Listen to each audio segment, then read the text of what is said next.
Okay, folks, how you guys doing? My name is Mark. This is Why I Hate the World. What's happening? And welcome to my weekly stream, Politics and Art stream. Starting a little bit late today. Usually I start at 11, but sorry about that. Could not be avoided. Anyway, so this week's stream, I decided to make this about the lost cause of the South, essentially. Next week, Christian Dominionism. But anyway, this week, lost cause of the South. And I think it fits a little bit better with how we've been kind of worming our way through the, different racist movements in the United States. You know, we talked about QAnon, we talked about, the KKK, we talked about things like the Aryan Nation, stuff like that. And I think it's only good that we do a stream on, kind of the Confederacy and the lost cause of the South and that kind of thing. So let me go ahead and close my window here. Hang on a second.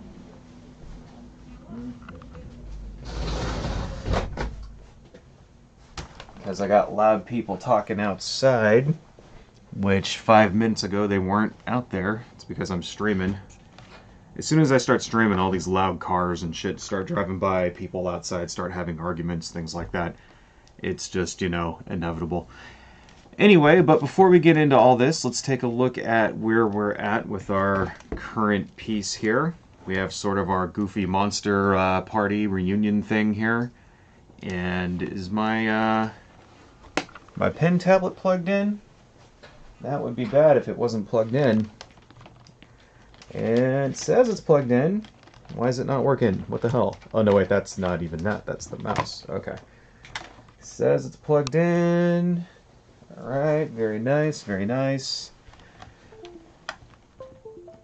Okay, this is going to really stink if this thing doesn't work. Ah, there it goes. Okay, cool. All right, we're in business. You would think that I would, check all of this stuff before we start talking, right? Yeah, I know. I try to. Anyway, so let's see here. This, now why am I talking about, this subject in particular, the lost cause of the South? Like, why are we talking about this? Well, it's because it seems to be one of those things that people just refuse to let die, right? So even, the Civil War was, what, 150 years ago at this point, what is that, 1864, so yeah, roughly about 160 years, and you would think at this point, it would be over with by now, right? You'd think that people would have moved on, and our country would have healed, and the South, lost, and you'd think that that portion of our history would be over with by now. And, you would be wrong, because it's anything but, unfortunately, right? So, here, let's just get rid of that. Because even until this day, you have these you have lots of people that, embraced Southern ideology. They romanticized the past, right? They rewrite the history a lot, claim motives that didn't exist, things like that. And people that live in the South to this day, are dealing with the legacy of the Confederacy and slavery and the refusal of Southern, I guess, Southern patriots. I like how they always call themselves patriots, people that are dealing with, the refusal of Southern patriots to let it go. And why the hell is it doing that? Stop doing that. And this is, even up until today, we have people complaining about things like the removal of Confederate statues, or, people who fly the Southern battle flag and all that shit. And it's always kind of made me sort of chuckle how, the same people who fly the Confederate battle flag and all that stuff, and like to like to talk about Southern culture and all that shit. They would always call themselves patriots, but they're flying the flag of a nation that was the enemy of the United States. The Confederacy was, they're traitors. Right? And the Southern battle flag, the Confederate battle flag is the flag of traitors. Yet these same people that would fly that flag at their fucking rallies or whatever, or put it on their car, that kind of thing, or their bumper sticker, whatever, most of those people would describe themselves as patriots, and usually would claim that all the things they don't like is what's actually destroying the country, and not their embracing a defeated philosophy of racism. Of course, that has nothing to do with like the country going to the tubes. No, it's got to be us greedy tree-hugging liberals and our propensity to allow people to vote and call people by the pronouns that they like and shit like that. We're the ones that are destroying the country according to these people. Anyway, so yeah, a lot of this has to do with, a lot of romanticizing, right, the causes of the Civil War and all that stuff. Because, that kind of started happening immediately after the war was over, like pretty much like right off the bat. As soon as the war was over, people in the South had to kind of come up with a reason as to why they revolted in the first place, right?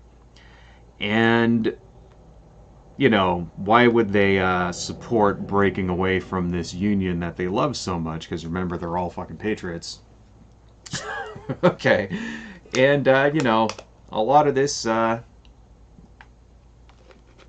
also had to do with, them trying to find an excuse that wasn't slavery. Because in subsequent generations after the Civil War, people looked back on slavery as a very, very bad thing. I mean, you could even find, there's lots of historical evidence around that time that, showed people didn't really like slavery to begin with, even back in the 1850s and 60s. But, later on, I think it's safe to say that later on, generations were very much more, slavery was seen as very much more as an atrocity that this country committed. Right. So a lot of this sort of like lost cows of the South shit has to do with trying to come up with reasons why the Civil War happened that either belittle or, reduce the role of slavery in the Civil War. Right. And, it's not that hard to come up with reasons, of course, like, the number one thing being that it was the evil Northerners that were imposing a harsh, unfair, oppressive rule over the Southern people, trying to destroy their way of life. That's a thing you'll hear a lot, and it was just the War of Northern Aggression, You hear that a lot, right? And the generals, the Confederate generals, people like Robert E. Lee and Stonewall Jackson, that kind of thing, they were just there defending their homes, You get this a lot from these sort of lost causer people, saying that they'll belittle they'll reduce the role that these people had in defending the institution of slavery, and just claim that people like Robert E. Lee and whatnot,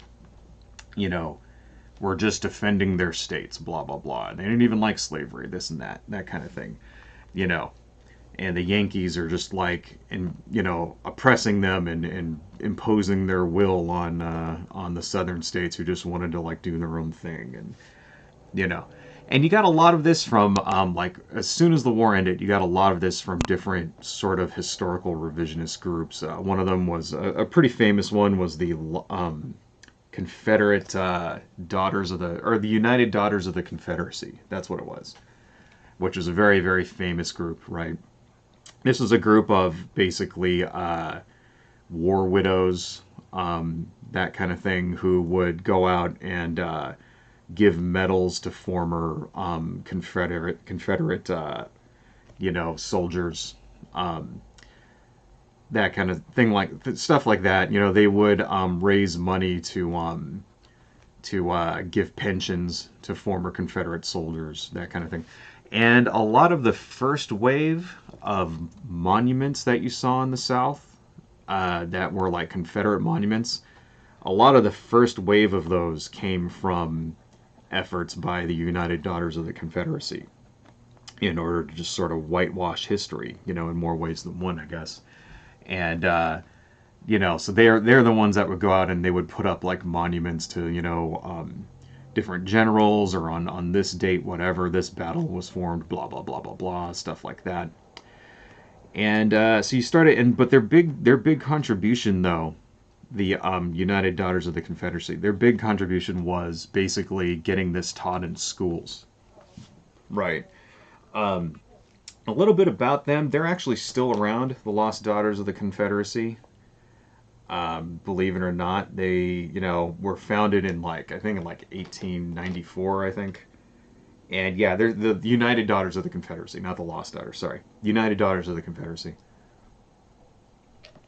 They're still around. And they actually did some good things, over the last 100 years or so. They would do things like sponsor scholarships, things like that. They would raise money for war orphans, that kind of thing.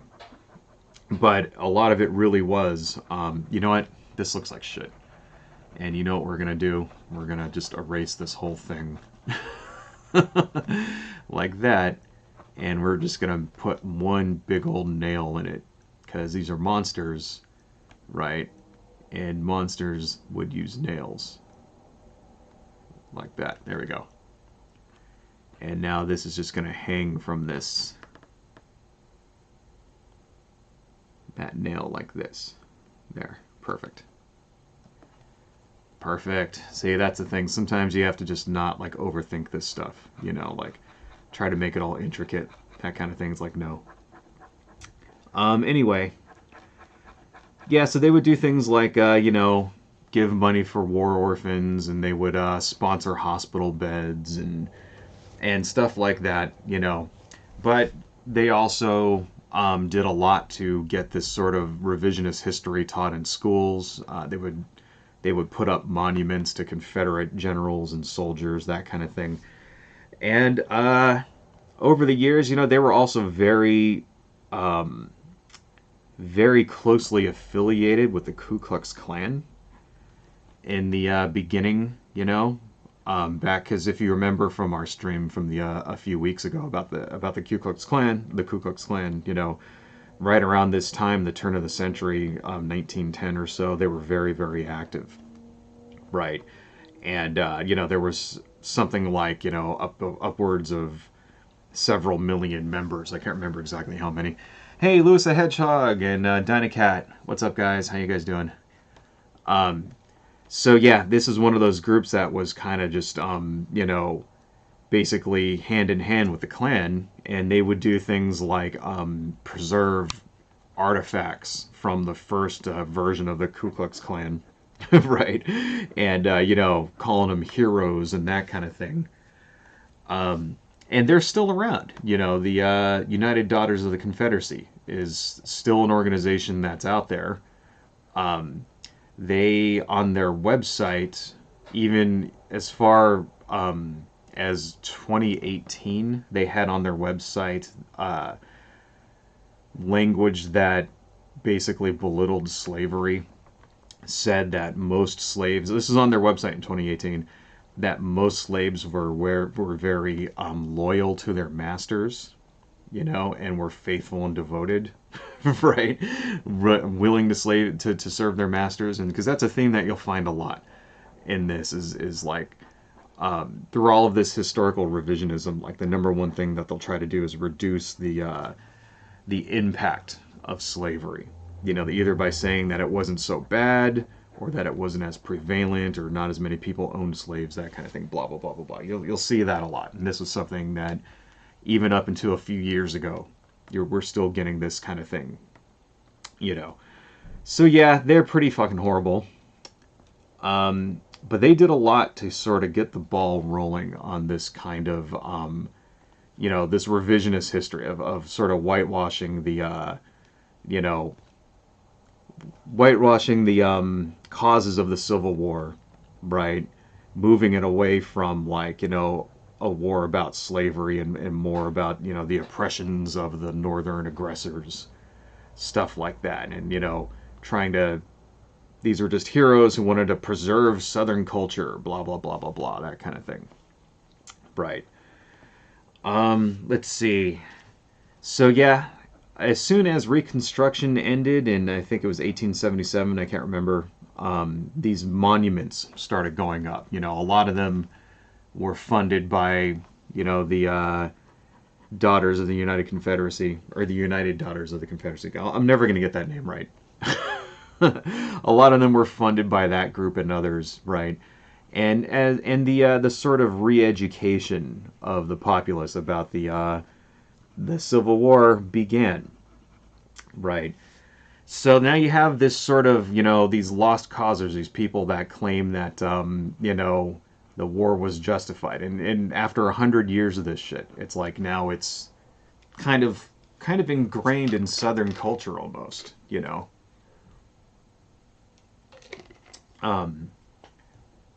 So lost causers will often claim that, like we said before, generals like Robert E. Lee or Stonewall Jackson or whatever were not fighting to defend slavery, but that they were just there to, defend their homes or whatnot.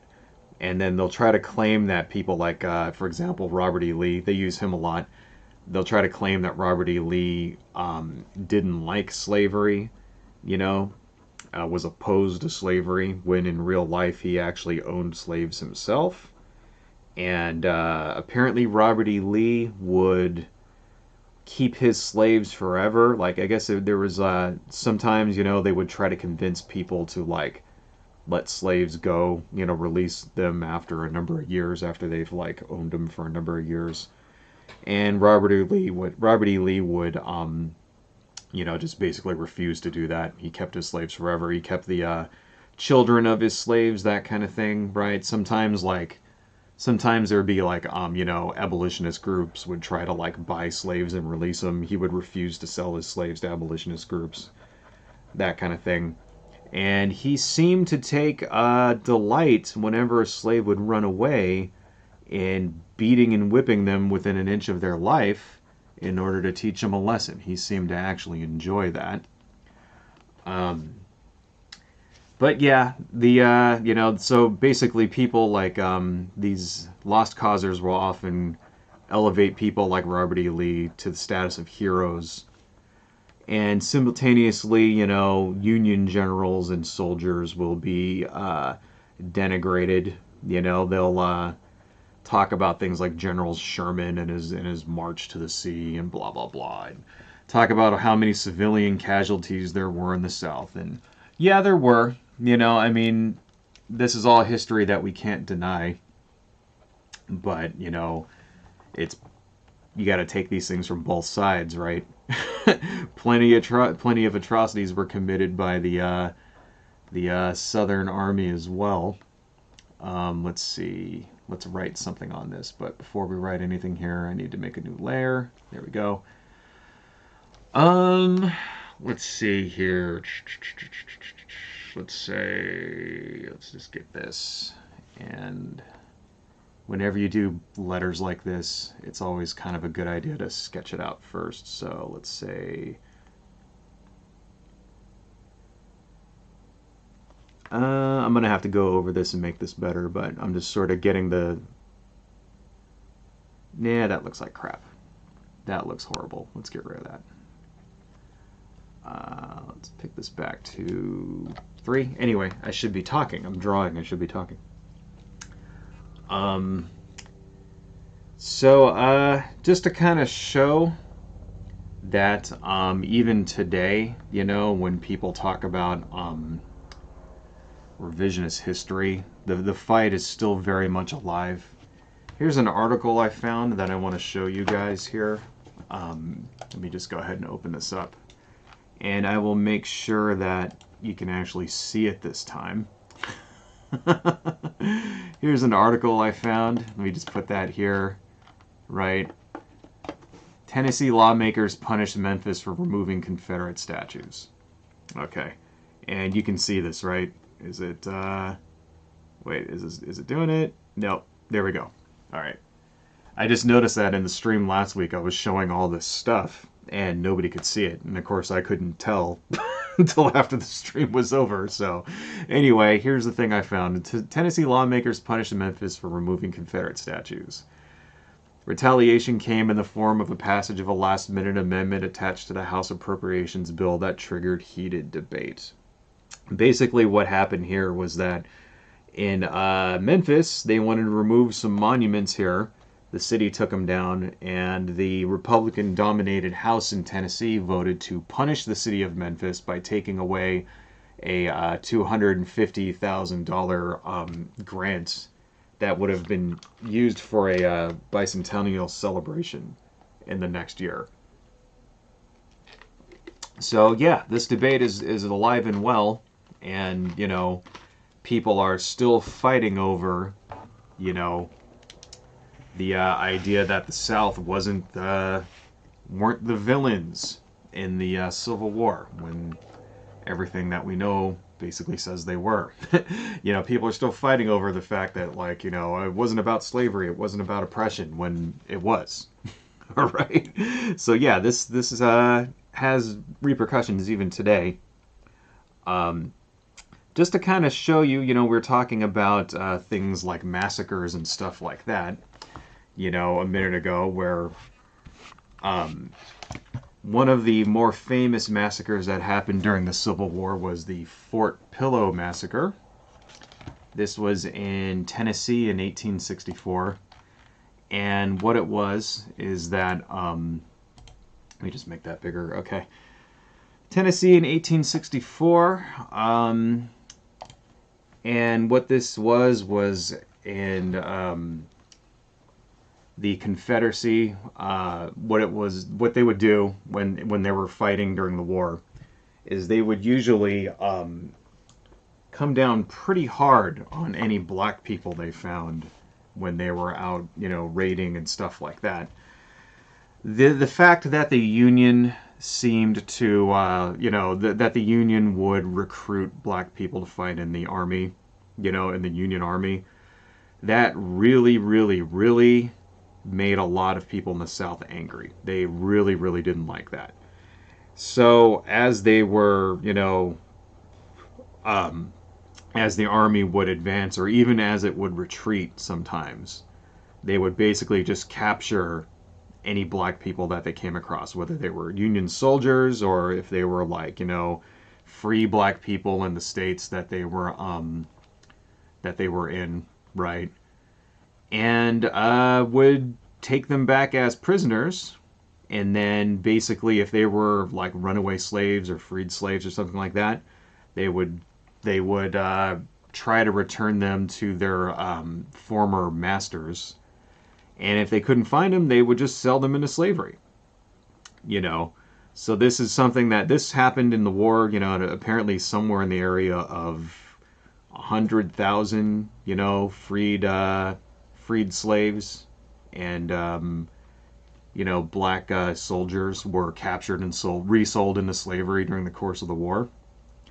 You know, they don't really talk about that in the high school textbooks, do they? And they really, really, really didn't like it when you know, soldiers, Union soldiers, were you know what? I don't need this second layer. I'm just gonna merge that down.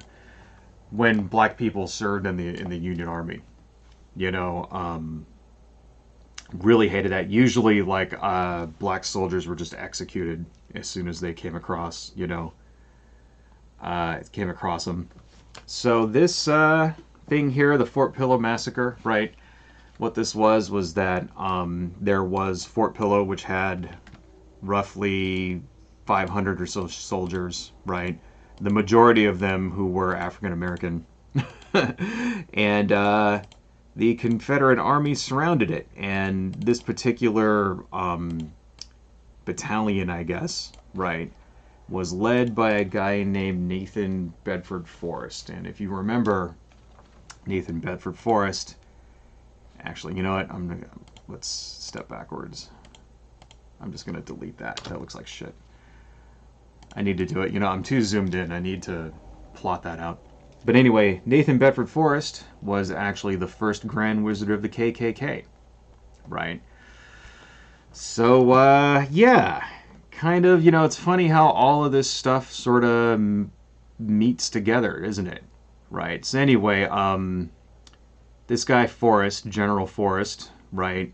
His MO was that he would go around to different forts and fortifications and towns and things like that, and try to bluff them into surrendering, right? That was his sort of thing. So even when like he knew that he couldn't win, he would like surround them and then try to bluff them and see if they would surrender, and then they wouldn't, and then he would move on, right? So then he comes to Fort Pillow, which, you know, had a majority of black Union soldiers manning it, right? Tries to do the same thing, and he had kind of a reputation for this, so they basically told him to go piss up a rope. And instead, for some reason, he decides he's going to attack. And he overruns them. He overruns Fort Pillow, right? And over the course of a few days, pretty much executes every Union soldier they come across. The majority of which were black, so... but still, there were a large number of white Union soldiers too, and it was something around the area of 100 white soldiers and 300 black soldiers were summarily executed. Did I spell that right? Reunion? There's an E there, isn't there? Yeah, I forgot the E. Anyway,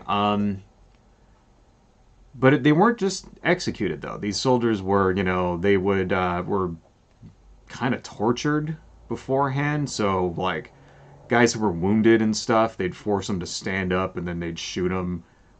They would, you know, treat the black soldiers like slaves, and then when they would try to fight back, just murder them.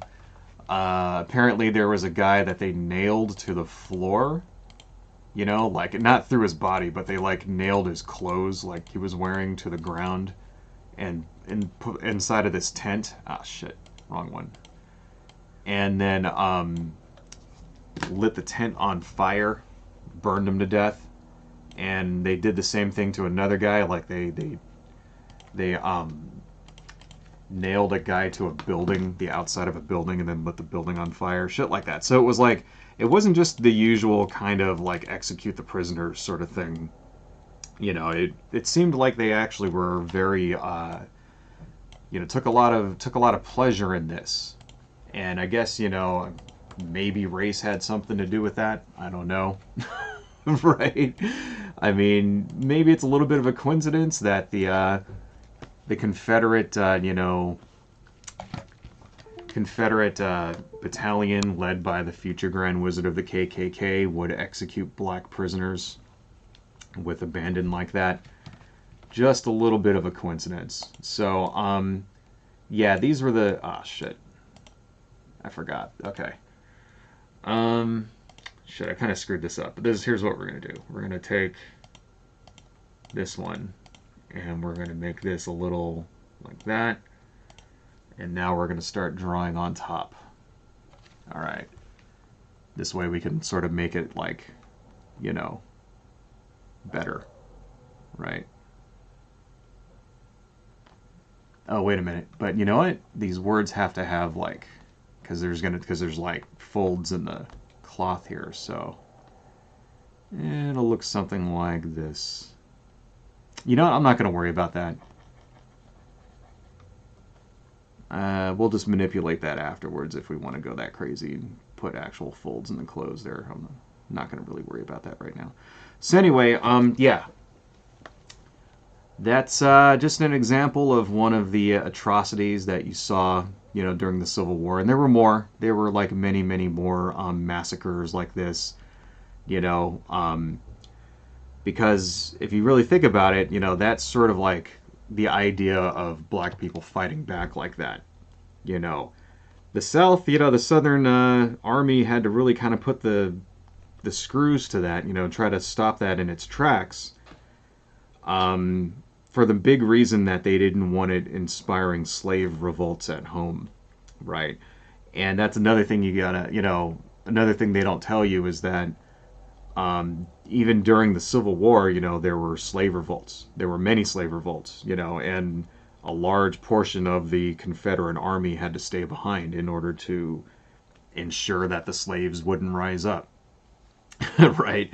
Even during the end part of the war, where there was a manpower shortage, right? So yeah, that's one thing. Of course, you even see this today. You even see today that people will defend even the Fort Pillow massacre. In fact, that photo I showed you earlier, that article, where the Memphis was punished for taking down that monument. It was a monument to the Fort Pillow massacre. Right? So, 150 years later, people are still like debating this stuff, trying to whitewash what actually happened and treat people like the first Grand Wizard of the KKK like he's some kind of fucking hero. Okay. Let's see here.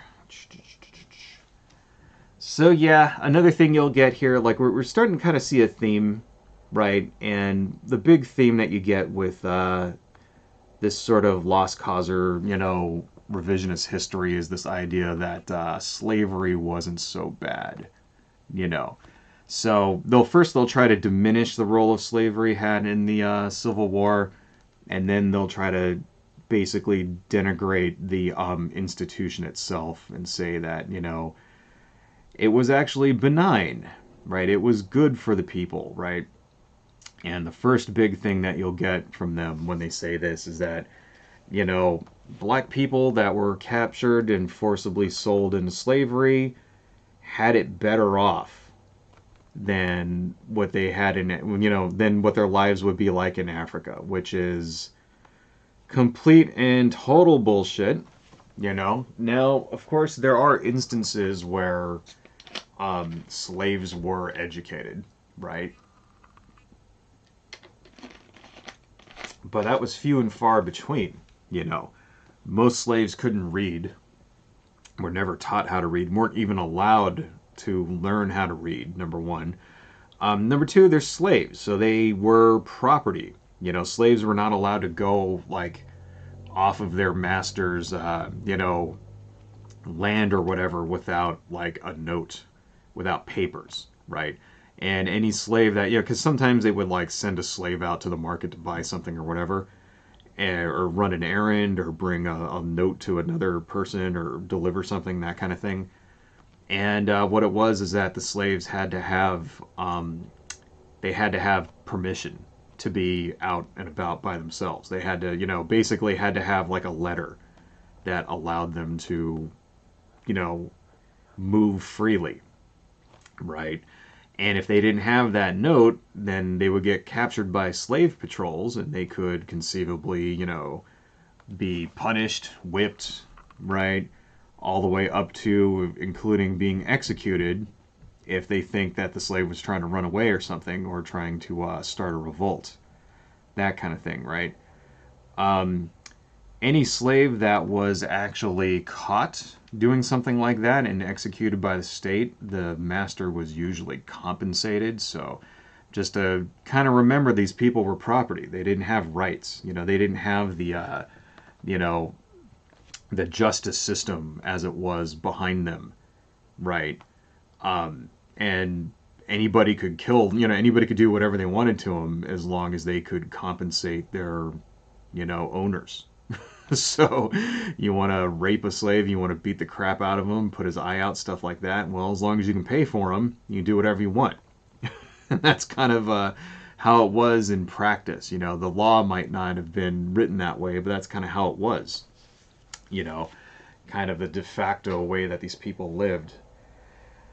So, and another thing they'll say is that, okay, well, slave owners would, love their slaves like their own family, that they were like their own children. And, and you have that sort of mammy stereotype. It's like, oh, the black housekeeper that raises the kids, that kind of thing, you know. And, yeah, well, of course, maybe you might have had some instances of that. But the vast majority of slaves, no. They lived separately in quarters, right? They had their own quarters, and they were there to work. They weren't there to be part of the family. They weren't there to, you know, to learn how to, to be an equal member of the household. They were there to, as free labor in order to produce, money, right? In order so the master could use their labor in order to profit, from their fucking servitude. And when you had a child, like they would also say things like, well, see, these slaves would get married and they'd have families of their own, blah, blah, blah. Well, yeah, but if you were a slave and you had a child, that child belonged to the master, and the master could sell him if they wanted to. They could, rape them and have sex with them, that kind of thing. In fact, that was a thing that was extremely common. It was called master's privilege, right? Where, the master got to deflower any young virgins that happened to be in his, that he happened to own. Right? And, because you got to remember, people treated slaves like they were animals, and it was like, that wasn't even considered, having sex with a slave was not even considered infidelity, so men would do that all the time, and their wives wouldn't even, care. Because it's like, it wasn't like, he wasn't cheating on you with a human being. He's that's his privilege as the master, shit like that, right? And, yeah, so even so you'd be a slave and you would have children and a wife or whatever, and then, one day somebody takes a liking to your daughter and she gets sold and there's not a goddamn thing you can do about it. Or someone takes a liking to your wife and pays your master to have, 30 minutes with her back in the barn or something, and there's not a goddamn thing you can do about it. And this is what it's like, when you're property, right? You don't have rights. You don't even have rights to your own body or your own offspring. So that's some fucking crazy shit. Another thing they'll say is that, the vast majority of people didn't own slaves. This is true. The vast majority of people in the nation, if you include the North, also did not own slaves, right? But a pretty, large chunk of people, actually did in the southern slave states, right? First off, people in the North didn't usually own slaves because, in some states it was illegal, but in most northern states you could own slaves, but you couldn't buy and sell them.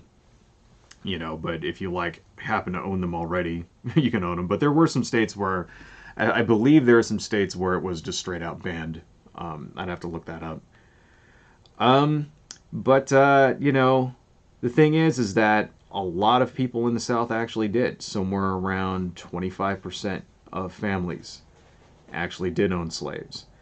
And the fact is that most people in the army, the Confederate Army, didn't own slaves. But, roughly 1 in 10, right, of just all soldiers. 1 in 10 soldiers, their families had at least one slave. And about 50% of the Confederate officers owned slaves because, they came from wealthy families, the officers. Because back then, being an officer in the army had nothing to do with your performance. It wasn't a merit-based thing. It was basically the aristocrats. If you were rich, you basically went to the officer school. If you're like a poor person, you got to be in the infantry or whatever and get shot. That's just how it was back then, So yeah, a little bit of classism too.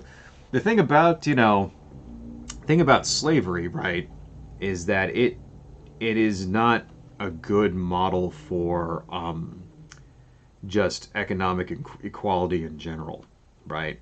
The reason being is because, you know, when you have an underclass of people that work, you know, for free, that kind of drives down wages, right? So you can't really get a job like doing unskilled labor when somebody can just buy a person and own them for their entire lives and pay them nothing, right? But, you know, I guess room and board. I mean, I guess there are costs involved with a slave. You have to feed them at least, right? You know, they're not going to like be able to work for you if they starve to death. But, you know, I don't think anybody's going to argue that the slaves had, you know, the best living conditions, because they obviously fucking didn't, you know, and there weren't any laws saying that you had to give them like a, you know, I think all it was is you weren't allowed to just kill them for no reason. I think, you know, the laws were, you know, but it was true that if you were disciplining a slave and he happened to die, oh well, you know, as long as he did something bad, you know, he tried to escape, he looked at a white woman the wrong way, that kind of thing. You know, if and a lot of this had to do with the Bible too. You know, like in the Bible, there's verses saying that you're allowed to beat a slave as long as they live, it's okay, right? Like I don't really have the verses in front of me, but kind of goes like, you know, because you know there was slavery in ancient Israel as well. You know, um, funny how the verses about letting slaves go in the Bible after 7 years and stuff like that. Funny how those didn't apply. You know, they didn't cite the Christian apologists for slavery, you know, for chattel slavery, don't cite those things and say, see, you should let your slaves go after 7 years. They didn't do that shit, you know. But anyway, so yeah, that's some fucking fucked up shit there. Let's see, where were we? Now, it is also true that the Confederate government did allow slaves to fight for the Confederacy towards the end of the war, right? Because that's another thing that these lost causers will say. They'll say, like, see, slaves even fought for the Confederacy. So how could they, you know, why would they fight for a country that they hate? You know, they obviously must love their country. And it's like, well, first off, they wouldn't let them fight until 2 months before the war ended. Right? So, and then a lot of those slaves that were pressed into the Confederate Army basically deserted, right? And joined with the Union. And most of them were just used as labor and not actually like, you know, didn't actually see any like combat. So, okay, we need to do something about this because this looks like shit. So we're gonna move this slightly over here. Right. So yeah, so that's kind of like revisionist history bullshit too, you know. We're gonna do, let's see, warp. There we go. Kind of make this follow the banner here. Raise this up a little higher. There you go. You don't want to overdo it when it comes to stuff like this because it really like it really can mess up your you know, your line work, I guess. But just warp it just a little bit so it kind of follows this. Let's move this one over here. And then let's also go to transform. No, wait, wrong one. I want to do warp. Edit, transform, warp, and then we'll just sort of warp that up just a little bit like that. There we go. And then we're going to go here, and we're just going to delete all of this. Get rid of these, sort of.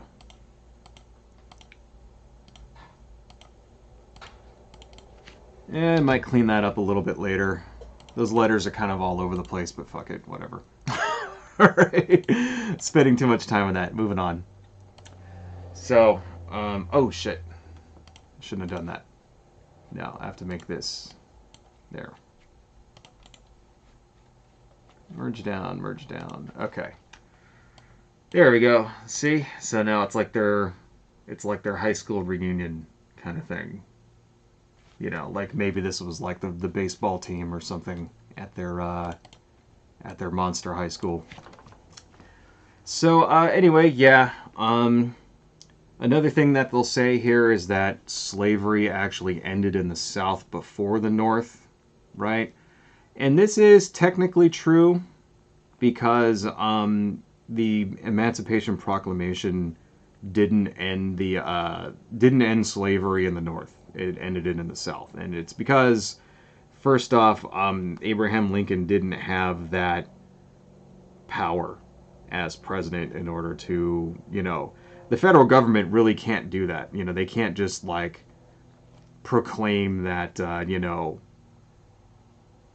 they're gonna like take away all your property. They can't do that. And that's the thing, is that slaves were property, right? So he had the ability in the breakaway states in order to end slavery. Slavery didn't really end in the United States until the 13th Amendment. For his part, Abraham Lincoln did try to get the 13th Amendment passed, you know, but I think it didn't pass until after the actually that should go on the other side. Didn't pass until after the end of the war. I can't really remember. I have to look that up. So yeah, this is technically true. It is technically true that slavery in the South ended before it ended in the North, right? But this was not voluntary. You know, it was a civil war that caused it to end. First thing, you know. And the existence of slavery in the northern border states was actually much smaller than it was in the Deep South, you know. Just the number of slaves per capita was like smaller. So there you go. And, you know, and then slaves in the North, like there really weren't any because it was illegal. So yeah, that's kind of bullshit revisionist history there as well, right? There we go, class of 99. All right. Let's see here. Let's see. Moving on. Another thing you'll see from these people is this myth of the Irish slaves. So, I don't know if you guys have ever heard this. If you'll be talking with, you know, some bigot Nazi types or whatever, you know, and they'll bring up this sort of bullshit myth that, like, you know, well, people from Ireland were enslaved also, right? And I guess this is so that they can kind of say, well, then slavery wasn't all that bad because white people were also slaves. Like, I never really understood that. Like, first off, even if, you know, people from Ireland were enslaved in the Americas, which they weren't, but even if they were, how does that make slavery okay? How does that make it wrong? You know, I guess it's to kind of try to steal some of the thunder away and say, see, slavery wasn't all about racism or whatever, because we had white people who were slaves or whatnot, right? Problem is that that's bullshit. You know, there were no slaves from Ireland in the Americas. That is complete and total horseshit of the highest order. What you did have were indentured servants from Ireland, right? Which is way different than chattel slavery. Okay, so indentured servants are actually not property. What that is that they would basically sign a contract saying I'll serve as a servant for X number of years for passage over, you know. And then they would come over and then they'd be a servant for, you know, 5 to 7 years, something like that. Right. Yeah, there you go. It's more like they can say slavery wasn't racist. Exactly. You're right, Donica. You know. But anyway, you know, so they'd come over for 5 to 7 years, something like that. The difference between indentured servitude and slavery, number one, is that indentured servants are let go. You know, they're freed, right? Because they're technically not slaves. So, you know, But once their contract is up, they're free to go. They're not servants anymore. Slaves did not have an end-to-end contract. Slaves, in fact, were, slaves their entire lives, right? So that's bullshit, number one. Number two, indentured servants had the, protection of the law behind them. So you weren't allowed to beat an indentured servant. You weren't allowed to, kick the shit out of them if they tried to leave or whip them, anything like that. You weren't allowed to rape them or kill them, And if they had a child, that child did not become your property, unlike slavery. So it just doesn't compare. It's basically a kind of a whataboutism thing, which was bullshit. Bullshit has, just doesn't make any fucking sense.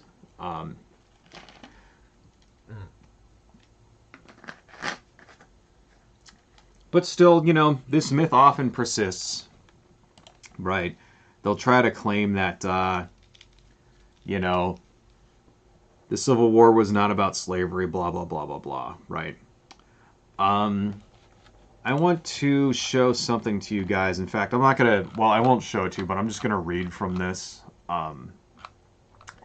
This is actually some excerpts from the Articles of Secession for various southern states, right?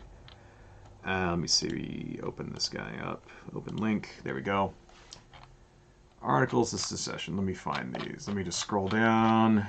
Okay, here we go.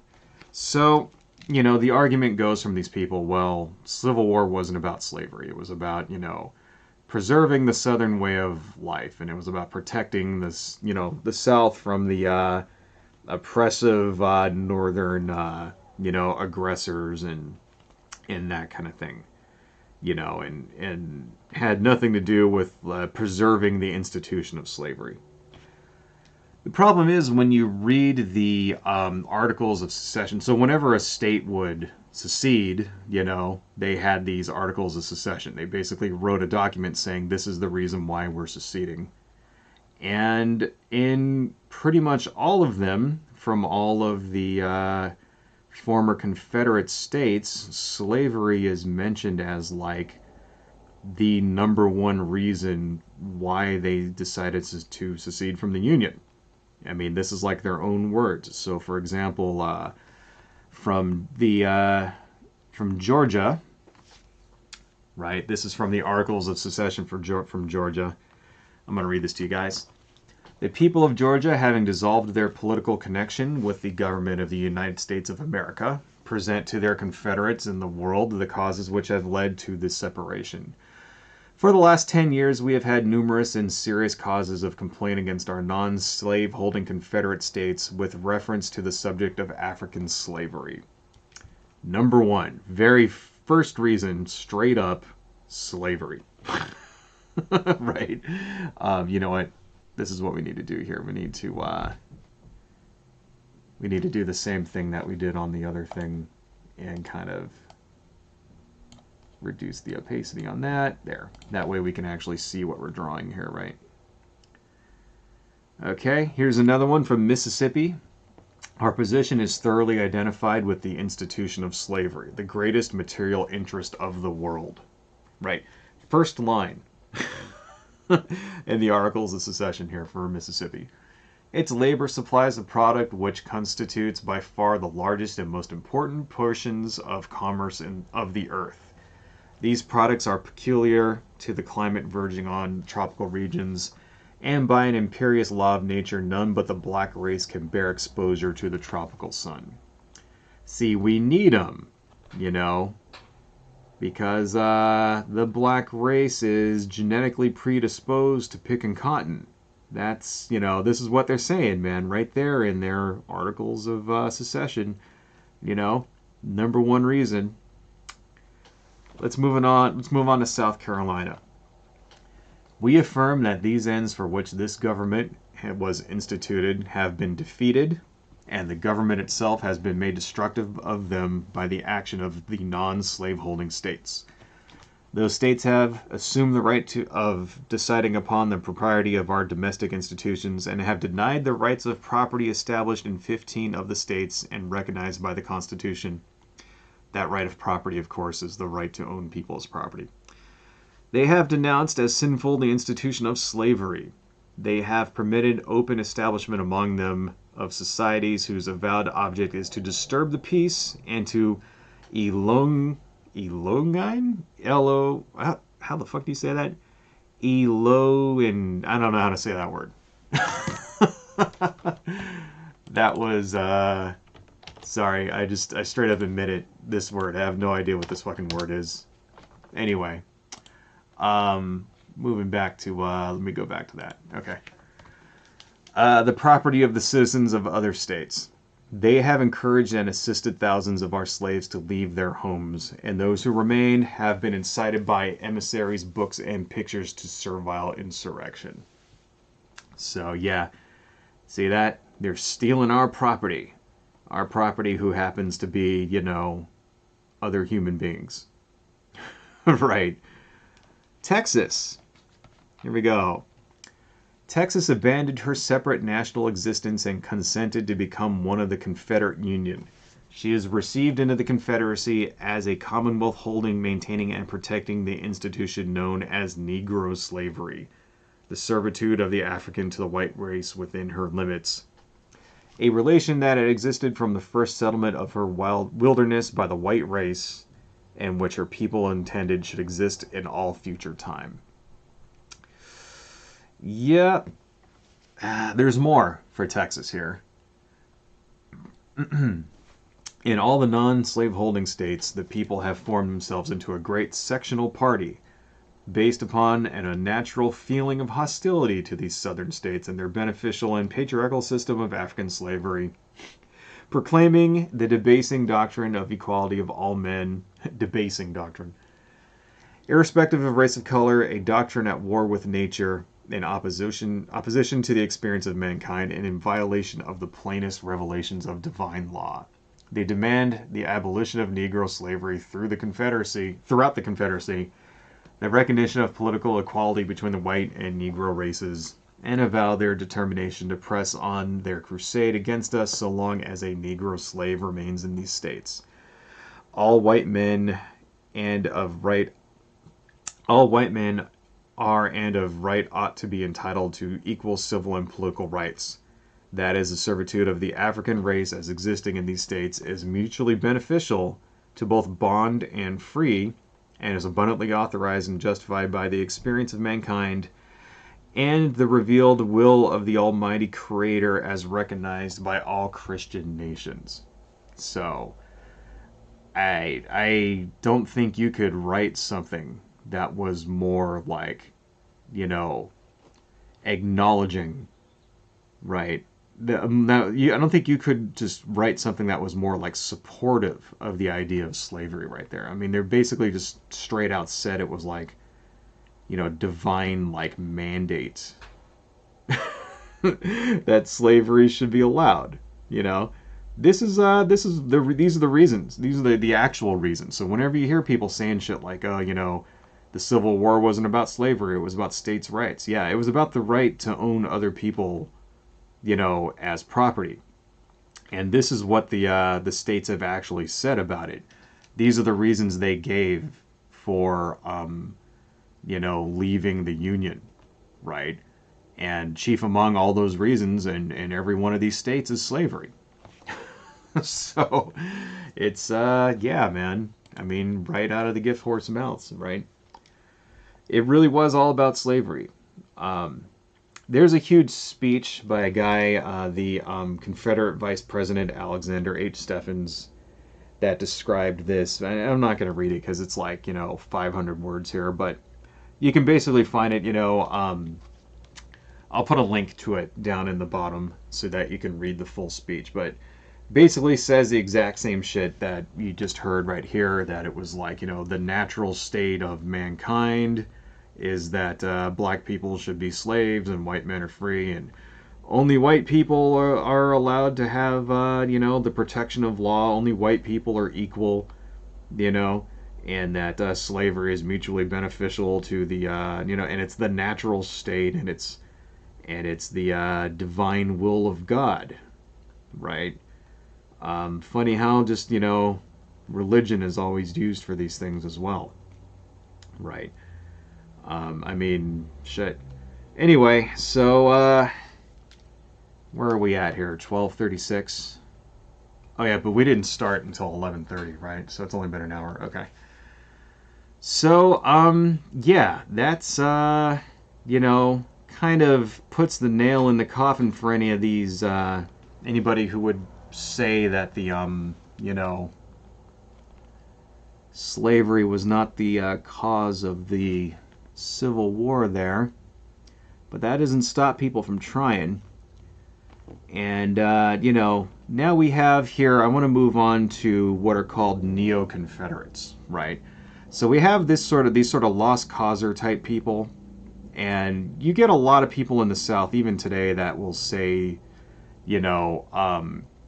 these same sort of revisionist history bullshit. Like, in one form or another, you'll see YouTube videos of people claiming that like slavery was good, or a lot of these tropes still survive. Like they'll say, well, even poor black people in this country have it better than people in Africa.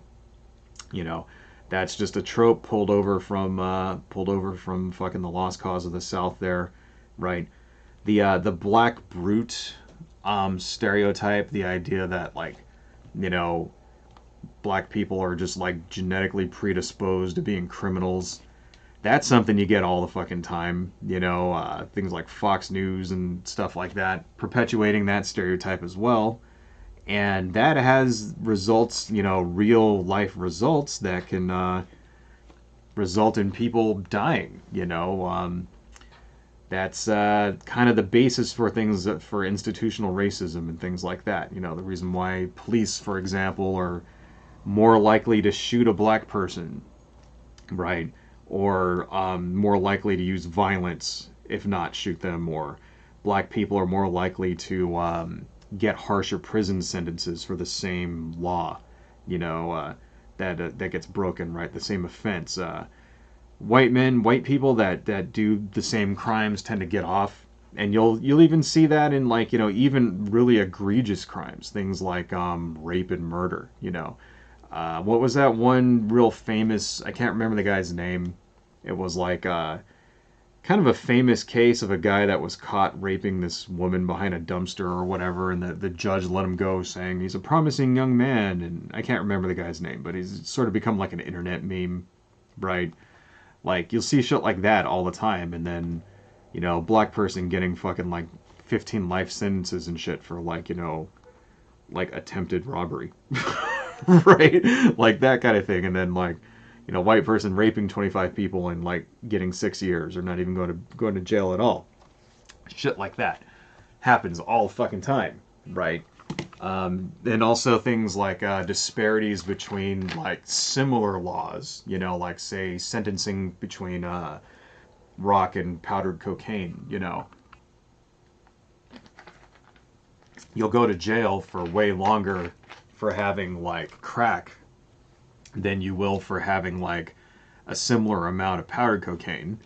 And it's because the law is written that way, because people that do powdered cocaine tend to be white, and people that smoke crack tend to be black. And that's just, that's why it's so fucking like, that's where that disparity came from, right?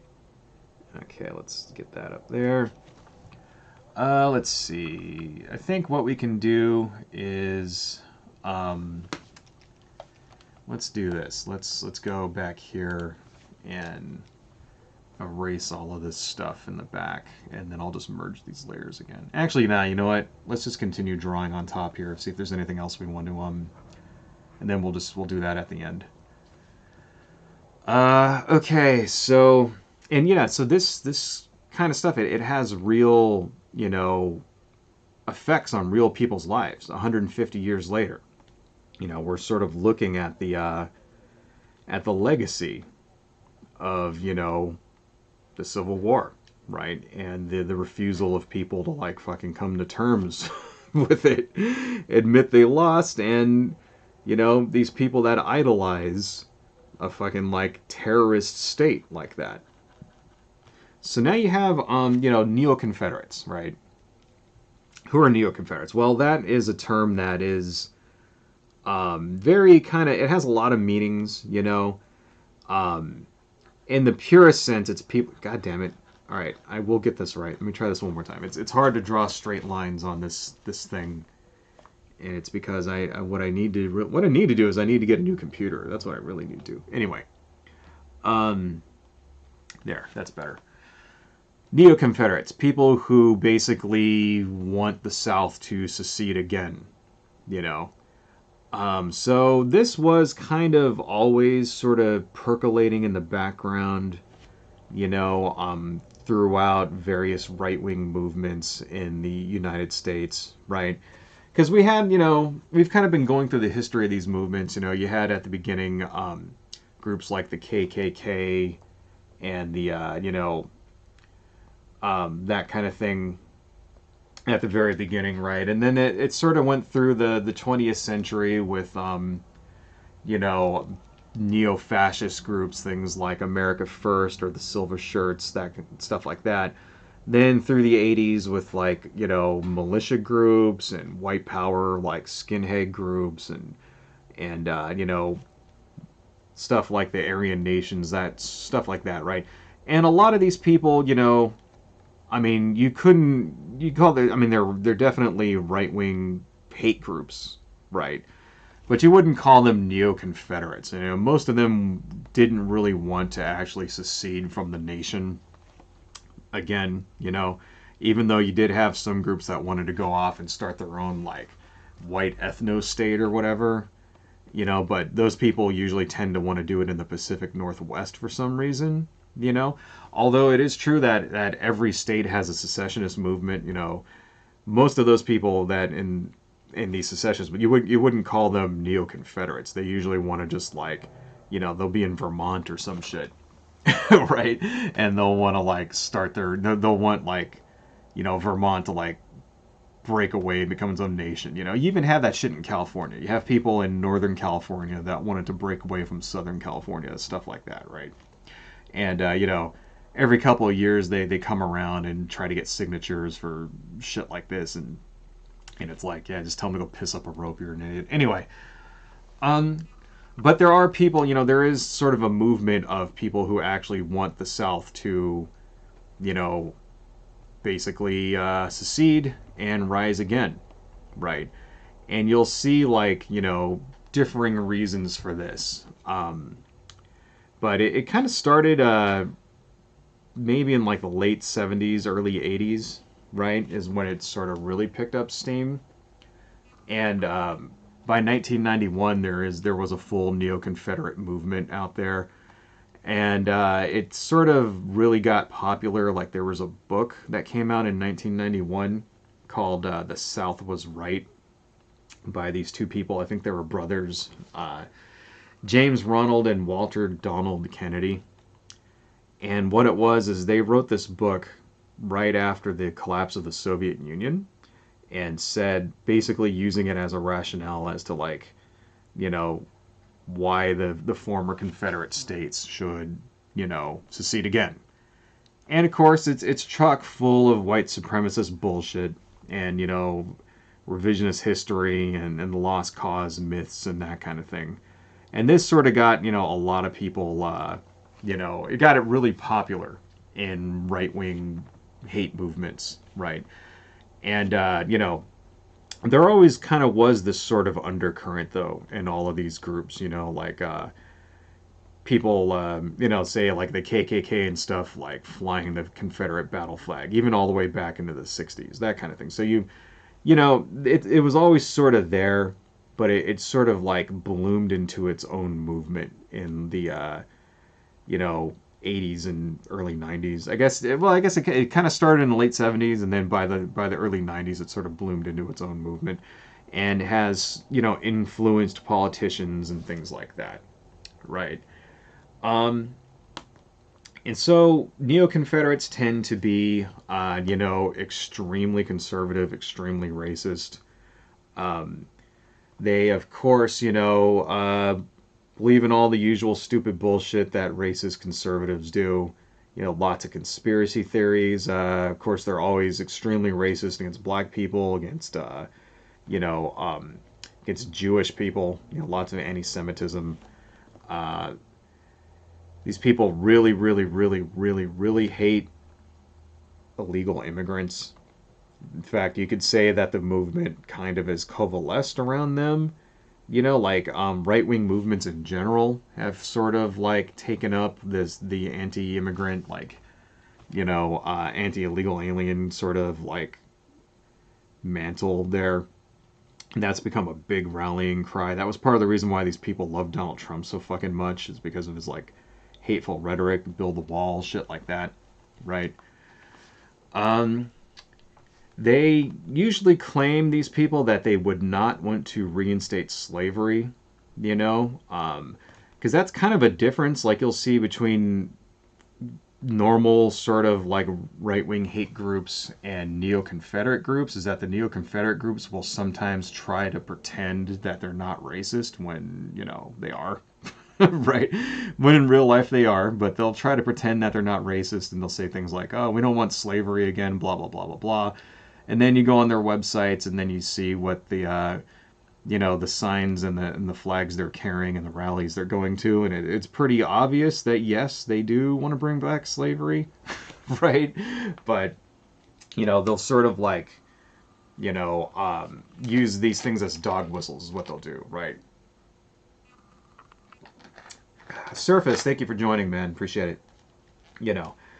They'll usually they'll do things like they'll bring up states' rights, as a reason why that they want to separate from the United States again, right?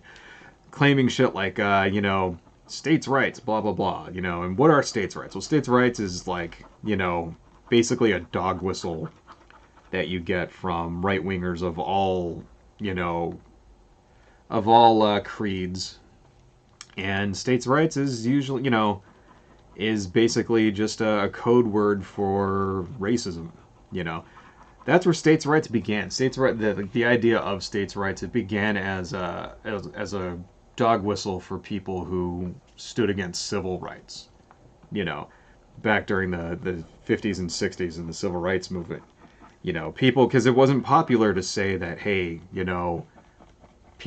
black people shouldn't be allowed to vote. That was a very unpopular thing, even back then, And so how do you get around that? You don't mention the actual voting rights. You say shit like, well, these are states' rights. The states should have the right to determine these things. And, because in the Constitution it does say any laws that are not, laid out in the Constitution are the purview of the states. It actually does say that, right? But, still kind of wrong to not allow people to vote based on the color of their skin or whatever. So you have to like come up with some way of making it not sound racist. Right? And that's what states' rights. And so the mantle of states' rights has been picked up a lot by people all over the right wing to apply to all kinds of things nowadays. Usually stuff that either removes rights from certain groups of people or gives rights to other people and discriminates, ways that, usually ways like things that are legal forms of discrimination, like all of these voting restrictions that we're seeing recently, anti-abortion laws, stuff like that. All of this shit falls under states' rights. And so it's very much a dog whistle for these people, right? Let's see. Okay, so now what we got to do is we have to zoom out, and we have to go turn this opacity back up to 100, and then we can just merge this down. There we go. All right, I think we need something over here, right? Let's draw something over here. So, let's see. Let's make this blah, blah, blah. Now, where were we? Okay, so yeah, they'll use that. They'll say another, of course, we kind of went over this already, but, that it's not all about slavery, blah, blah, blah. It's about Southern heritage, blah, blah, blah, blah, blah, shit like that, right? That's kind of par for the course for neo-Confederates. Excuse me. They are also very, very, very anti-gay, anti-trans, right? And they're also surprisingly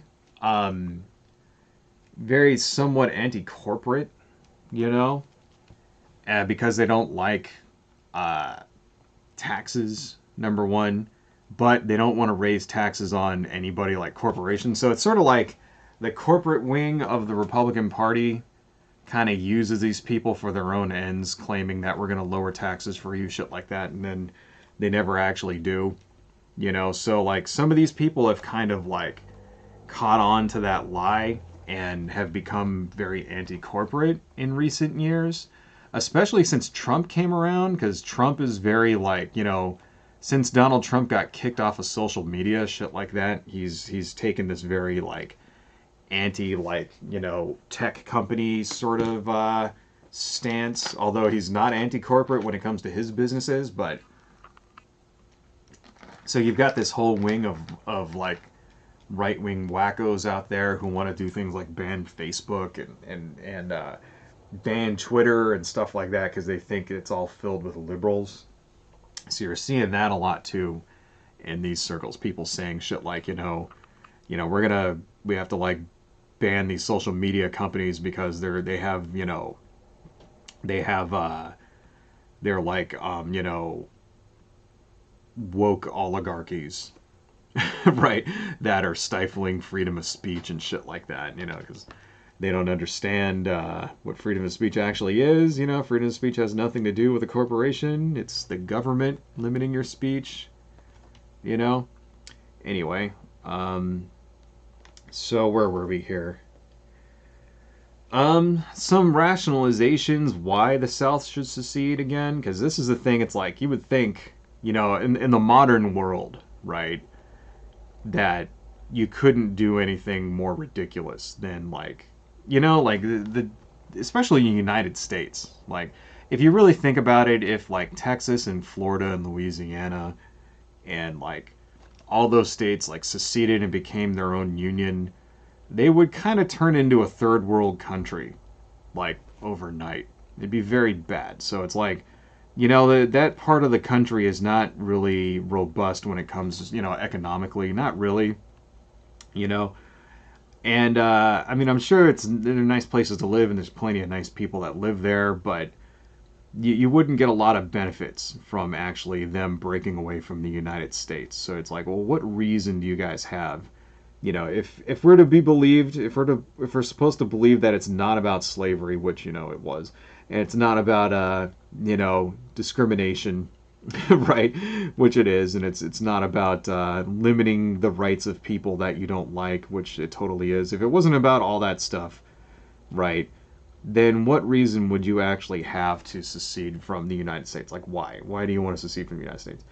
And one of the big reasons that you get from these people is that the South is its own distinct culture, right? The reason being that the South was settled mainly from people with Celtic ancestry. The problem is that's not true, you know, like while the North was settled by people from like, you know, we're talking about European settlers, obviously. The North was settled by people of, you know, Anglo-Saxon ancestry, right? Problem is that's not true. That's not true at all.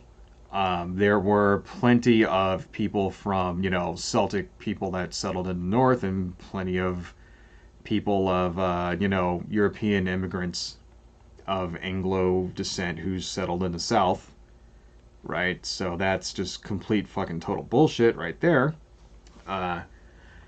You know, they say that the South is conservative politically and culturally. Yeah, they are, but there's plenty of conservatives in every state, including the North, you know. Northern states like Maine and that kind of thing. Plenty of conservatives out there. They're just conservative about different things, you know, like if you're to take, for example, attitudes on taxation, you'll find plenty of common ground between like a northeastern, you know, person from like Maine or Delaware or some shit, and then somebody in the deep south. You know, they're both going to agree taxes are bad, right? Maybe they both won't agree when it comes to, you know, removing people's voting rights depending on their skin color. I don't know, maybe that's the real cultural difference that these guys are talking about. The thing about this is that, you know, doing so, like I said, if the South were to actually, like, try to secede, they would basically turn into, like, you know, a third world country. It's because the South is not very, you know, not very developed economically. Not really, you know. The 10 of the 12 poorest states in the United States, where poverty is most rampant, is the former Confederacy. Those are the poorest states in the Union. You know, number one, Mississippi. The poorest state in the entire country is Mississippi. Right. Number two is Louisiana. Number three is New Mexico, surprisingly. New Mexico is also a deep red state as well. Keep that in mind. 4 is Kentucky. 5 is West Virginia. 6 is Alabama. Sorry, 5 is Arkansas. 6 is West Virginia. 7 is Alabama. 8 is Oklahoma. 9 is Tennessee. 10 is South Carolina.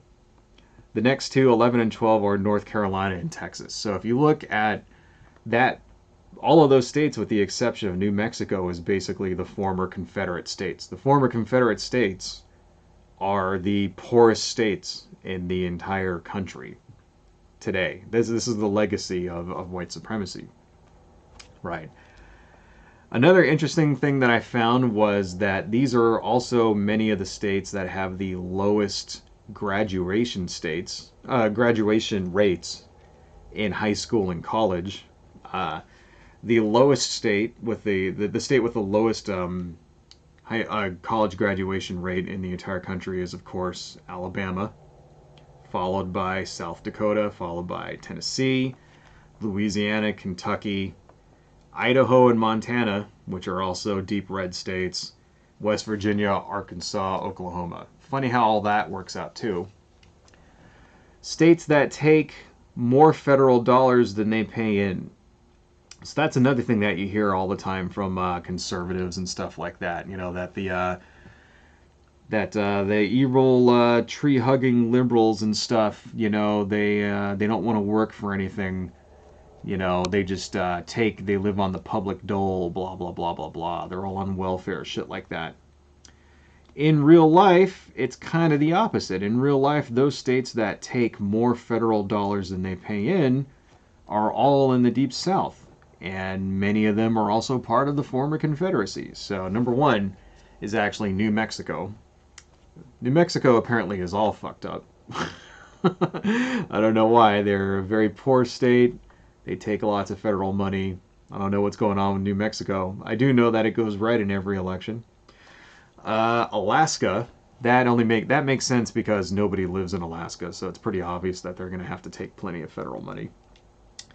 Next there is Mississippi, North Dakota, West Virginia, Kentucky, Arizona, Alabama, Montana, South Carolina. So plenty of those, about 5 of those are from the former Confederacy as well, right? Not having a pretty good track record. There's a thing I wanted to show you guys because last time when I tried to do this, I completely screwed the whole thing up. And what I wanted to do last time was actually show you guys some maps.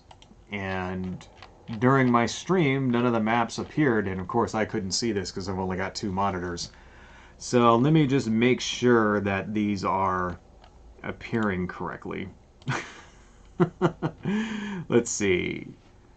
Can you actually see the map? Let me just make sure that the map actually appears. I hope you can see it. Video capture device, left monitor, should be there. Okay, so anyway, this here is the adult incarceration rate per 100,000, right? And I'll put links to where all these maps came from after the thing, you know, publishes. Adult incarceration rate per 100,000. So if you look at the more lavender these states are, the less number of people are in prison, right? This actually surprised me because I was expecting there to be way more in California, but I guess not because California has a higher population, right? But if you look, these states here, the darker purple it gets, the higher the adult incarceration rate, you know, the more people are in prison. And what the fuck is going on with that? That's Louisiana, right? Or is that Mississippi? I can't remember. Is this Louisiana or is that Louisiana? It's one of these two. I think it's this one. I think this is Louisiana. God damn, lots of people in prison in Louisiana. You know? What does this look like, man? This is the former Confederacy. Right? This one here is counties per capita income. So the darker it is here is the more money people make. Right. So you can kind of see the Northern Union here, right? In the north and in the west, people are pretty well off. You know, these are all where the big cities are, right? The San Francisco right here. This is Los Angeles. That's San Diego. This is New York over here.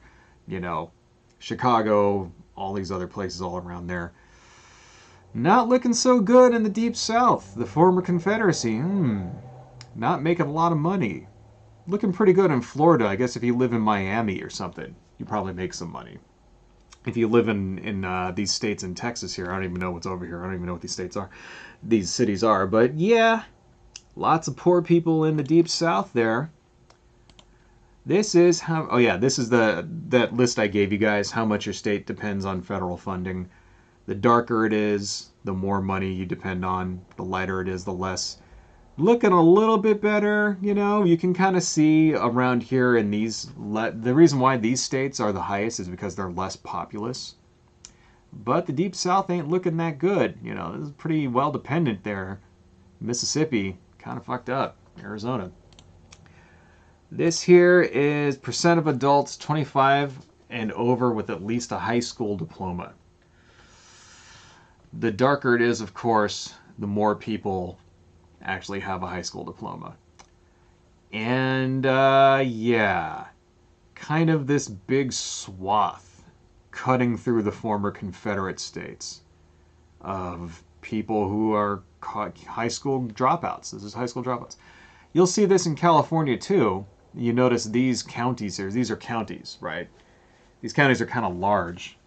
The thing is that nobody lives in these counties here. These counties here have very low populations. These are the cities here. This is Los Angeles.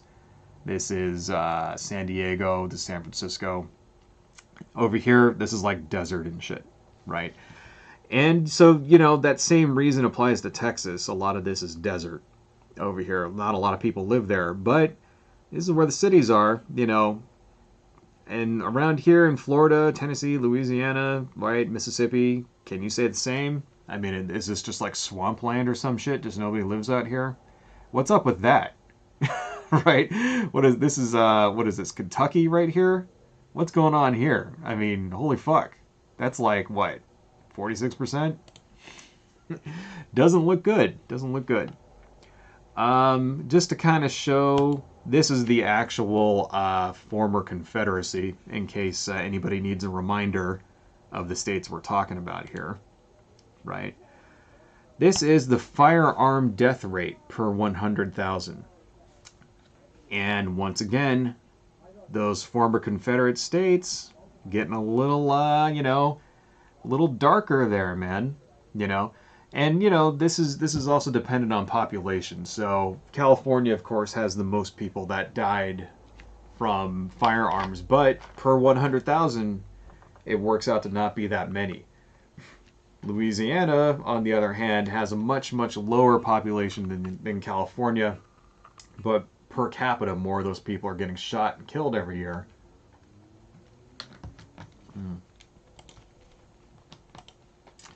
This here is states that have laws pertaining to gender identity. basically anti-gay laws. You can see a nice big solid red swath of negative gender identity laws. Right, all throughout the South here, and all of these conservative states up here and stuff like that. And hey, on the coasts in the north, much more green, right? Same thing, these are sexual orientation. So this actually, yeah, gender identity, these are anti-trans laws, excuse me, right? So this is like anti-trans laws out here. There's like the bathroom laws, the laws saying that trans women can't compete in sports, trans couples can't adopt, things like that, right? Doesn't look like a pretty good place to live if you're a trans person in the Deep South, in the former Confederacy. Same thing if you're gay. Doesn't look like it's a pretty good place to live either, especially in Mississippi and Alabama. You know, getting a little bit better around these other states. It still says low, but yeah, what is this here? Oh yeah, bills excluding transgender youth from athletics are under consideration. So these are, you can see where they actually passed, and this is as of February of this year. But under consideration, these are bills that, are going through state houses, right? Nice former Confederacy once again. You're starting to see this pattern, in every single one of these. Abortion views in all 50 states. So these are not laws against abortion. These are people who support abortion. What's their attitudes, right? And of course, the redder it is, the less, the more people that, are against abortion in those states, right? You guys getting what I'm putting down here? You seeing the pattern? This is the, oh wait, not that one. This is the 2012 electoral map, electoral college map. It's almost like you can put all of these maps one on top of each other, and it's like the same map, This is the 2016 map. You notice how it's still pretty much indistinguishable. There was just a couple of changes up here. This is the 2020 electoral map. And this was the point I was trying to make last week, which I wish I would have had this up because it would be a lot more poignant. I'm actually going to download the stream from last week and then go in and edit these maps into here and then re-upload it. Because I was watching the stream last week and it just didn't make any sense. Like, I'm talking and then, you're not seeing the maps, and it just didn't make any sense. And I wouldn't be surprised if people were just turning the stream off by then. Anyway. But yeah, you can kind of see they started making a little bit of, inroads into this otherwise deep red firewall. Arizona, Georgia, right? Where are those ridiculous fucking recounts taking place now? They're taking place in places like Arizona and Georgia, right? Where the Republicans are scrambling, and this is where they're passing all of the laws in order to limit voting rights because, some of these states are starting to flip. We're starting to break through that, that southern Mason-Dixon line. The southern strategy ain't working so well anymore. And this is why you're seeing all these states that are like freaking out trying to limit voting rights. So this is kind of the same point I made last week. Of course, here we have marijuana laws in the U.S., right? You can still see, although we're starting to break into here a little bit too, it's still fully illegal in a lot of these former Confederate states. Anyway, so that was the whole point behind that last week that I didn't make, that I wanted to make last week. Right? And it kind of applies here too. It's sort of like, this is the, I guess, legacy of the Confederacy, the legacy of white supremacy, right? Is, even today, even 150 years later, those states are less free. They're less free. People that live there have more limits on their rights, things like abortion rights, on their voting rights. They're more likely to go to prison. You're more likely to be shot by somebody just because there's more guns all over the place, right?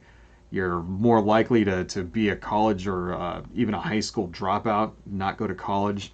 You'll make less money, right? Your state takes more federal dollars. Okay, and this is there's a reason for all this, right? It's because this is white supremacy. This is what happens when you live in an unequal society where you know um rich people are not just rich, they're super duper rich. And you have generational inequality where, like, even if you do like manage to get a job or whatever, you're not going to make enough money to give it to your kids, to leave your kids anything. You're not going to be able to help them, you know you're not going to be able to transfer any wealth, right? And the people that at the top are just basically exploiting everything, right? And the rich get richer and the poor get poorer every year. It gets more and more and more. And as you go on, it's like that gets reflected in the wider society, and you live, your society becomes less and less free.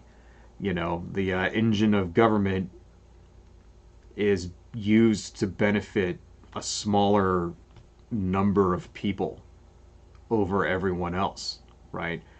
And it's like, the thing is, I'm not saying that places like New York and California and Colorado or whatnot, these aren't perfect places to live either. And, there's plenty of oppression in New York and California, especially when it comes to policing, right?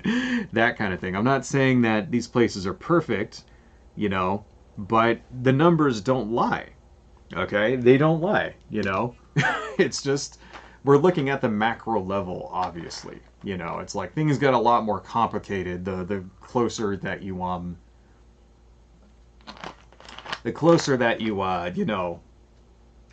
that you hone in and on the micro level, it gets more and more complicated. But still, these numbers are not, they're not deniable. It's like, this is what's fucking going on in the country. Oh shit, wrong one. I want to stroke that. There we go. And let's make a picture frame. We'll call that, we'll say stroke. And then let's put a little thing here. Edit that. Stroke. Booyah. Okay. Oh, wait. Don't like that. I want it there to be a little bit of a space. There we go. Let's stroke that. So anyway, oh shit, my notes disappeared. Damn you, iPad. Alright, so I'm trying my best to because I have this very complicated 2-monitor setup thing, but that doesn't give enough room to draw and keep an eye on the stream and have a page of notes open at the same time. So I have the notes open in this iPad. So anyway, so yeah, that's pretty much my prepared material there. The South is not going to rise again because the South is kind of shitty, I guess, is our our conclusion here. And the reason why it's shitty is because of a legacy of white supremacy and, an entire culture of people who just won't move past it, and I think, a lot of these problems could be solved. I think we're kind of maybe starting to hit that point now where enough time has passed, right? And we're starting to educate people a little about this history, and you're starting to see things it's sort of reflected in the last election map. We're making inroads into the Deep South finally for the first time ever that I can think of, at least in my lifetime. For the first time in my lifetime, we're doing things the movements are out there that are tearing down these statues, stuff like that, right? Acknowledging the history of white supremacy. And trying to find the root causes of these systemic problems that are affecting our country in multiple ways. The thing is, it's like, the reason, why do people do this? Why do people criticize the United States so much? It's like you criticize something that you love, and because that's the other thing you'll get from the right wing is they'll say, you hate America. Why do you hate America so much? Why do you hate our history? Why do you want people to forget our history? This is why we need this statue of the first fucking Grand Wizard of the KKK or whatever, because it's history. And it's like, no, you can, remember history, but you don't have to glorify people. You don't have to glorify, the negative aspects of these histories, right? That's the fight. That's what it's really about. Let's see here. I did want to show you one more picture here. So remember we were talking about Fort Pillow earlier in the stream, that massacre, right? Just to kind of illustrate how even still these types of these types of whitewashing, I guess, this revisionist history is still debated. Here's an actual monument from Fort Pillow, right? The Union Mass Burial Site. So what it was, was they eventually murdered 100 white soldiers and 300 black soldiers, and just kind of threw them into mass graves. And the shitty thing is that after it was all over, they just abandoned the fort anyway. So they just killed all these people. They didn't even bother holding the fort for any strategic reason. They just left. It was like completely like not necessary. And if you read this here, let me read this to you. Let me read the plaque to you guys, right? Fort Pillow, 1864, the Union Mass Burial Site. After the Battle of Fort Pillow on April 12, 1864, many of the Union defenders who died in the action were buried in a mass grave at the end of this fortification. Captured Union soldiers laid the bodies in the outer ditch of the works in dirt and was shoveled over down from the parapet. In the spring of 1886, the bodies were exhumed and reinterred in the Memorial Cemetery south of this fortification. Yeah, so Union defenders who died. You see the way that's worded? No mention that these people, died because they were massacred, right? No mention that these people surrendered, and instead of being taken captive, like you're supposed to do in a war, and put into like a, concentration camp or some shit, put into like a stockade, whatever, right? And treated with like, dignity, like you're supposed to do for captured soldiers. They were just murdered and tortured, right? No mention that, of the guy who was like nailed to the floor and then like burned alive, or the guy that was like nailed to the side of a building and then like set on fire. None of that shit. And even today, so this is like, a perfect example of how this sort of like historical revisionism is still a problem even today, right? And this is like, so if you ever wondered like why it's such a big deal when people try to remove these like Confederate monuments and shit, this is why, right? Because they want to make, they want to end this kind of, bullshit historical, revisionism. It's like this, you're never going to heal. Your country won't heal if we can't even like acknowledge like what actually happened, right?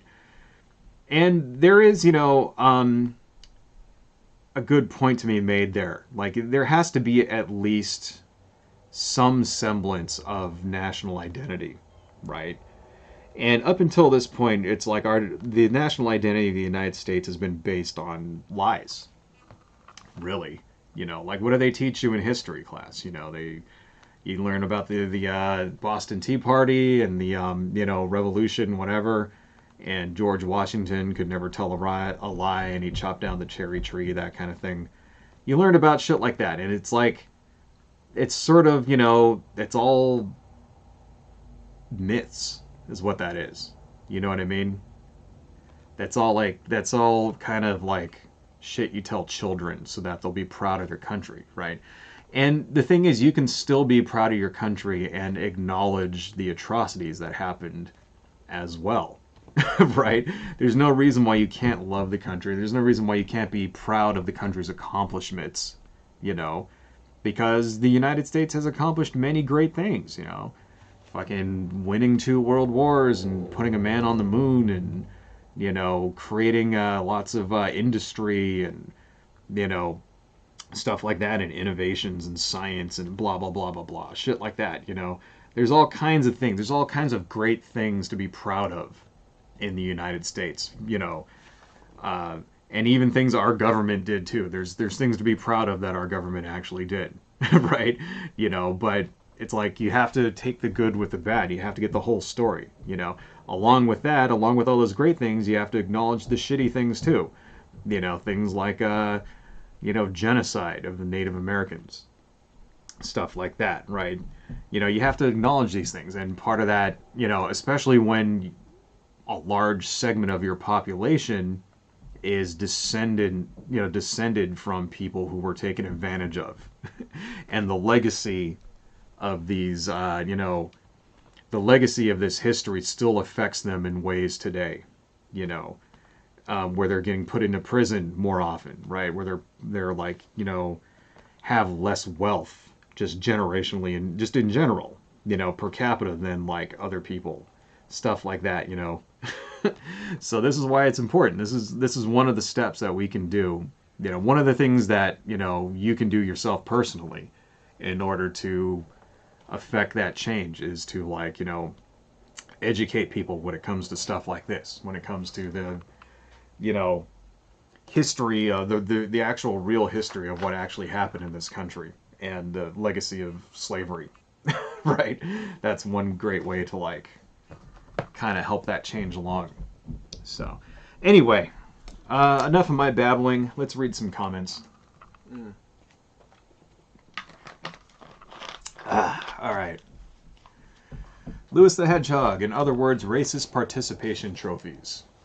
Oh, you mean the Confederate statues and stuff like that? Yeah, yes, racist participation trophies for sure.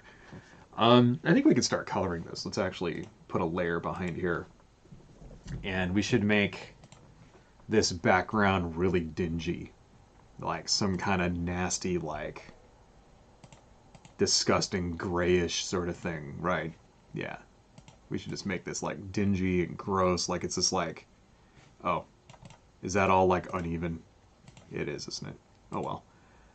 You know, like, they're in this room and it hasn't been, like, you know, they haven't swept the floor in, like, 20 years. Because they're monsters. Monsters are not high on cleanliness. All right, let's fill that. There we go. Oh, this multiply. All right. Let's see what else we got. Dynacat loves me. Listening to a pro-Trump rally in Wisconsin. These people are even crazier and more evil than I realized. Basically a Klan rally, except for the black speakers. Yeah. You know, I don't understand why any, you know, non-white person would be a conservative, let alone a Donald Trump supporter. I mean, I think the record pretty much says it right there, and I think that's a good reason, you know, a good way for people for us all to remember that, you know, one characteristic doesn't usually always define somebody, you know. Like, just because you're, like, black or gay or you know, whatever, doesn't automatically mean that you're going to be, you know, that you're going to adhere to a certain political, you know, ideology, right? You know, just because you're, like, gay doesn't mean that you're going to be, you know, a liberal or a progressive, or just because you're black doesn't mean that you're going to vote Democrat, or, you know, I mean, you would think so, right? And of course you could always say things like, well, there's, you know, if you look at the overall macro picture, maybe, right? You know, we need to make this a little brownish, so that way the floor can be like, there. Let's fill that, right?